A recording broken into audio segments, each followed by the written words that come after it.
ضاع إسلامنا، سمعته ومكانته ضاعت.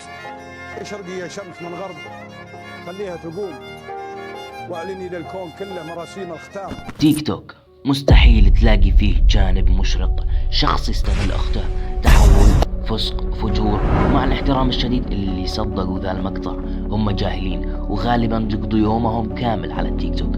هذا الشيء هو اللي يبغاه التيك توك، يبغاك تكون عبد له، تقضي أكثر وقت ممكن، لأن هو المستفيد. أنت بتقضي وقت أطول وهو يعرض إعلانات أكثر ويحقق فلوس أكثر. ليش جاهل؟ لأن التعليقات المقطع في التيك توك كلها مصدقة ذا الكلام، ولا أي شخص كلف نفسه وبحث في الموضوع.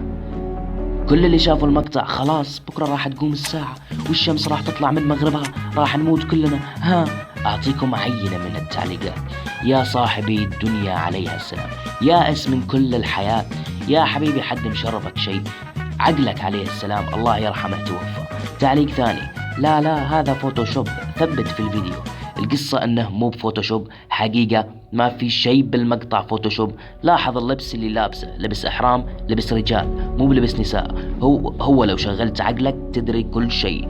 ذا الشخص رجل وشعره طويل وما في له لحية، وحاط فلاتر وشكله في الصورة بيوحي بانه امرأة، ولكن هو رجل من افغانستان. كل القصة سوء فهم، واكيد هو مو قاصد ذا الشيء ولا بانه يطلع ترند. وذا المقطع وهو بيعتذر. قالت لي نفر كلام. أنا هذا فيديو بنت، ليش شعر كده طويل؟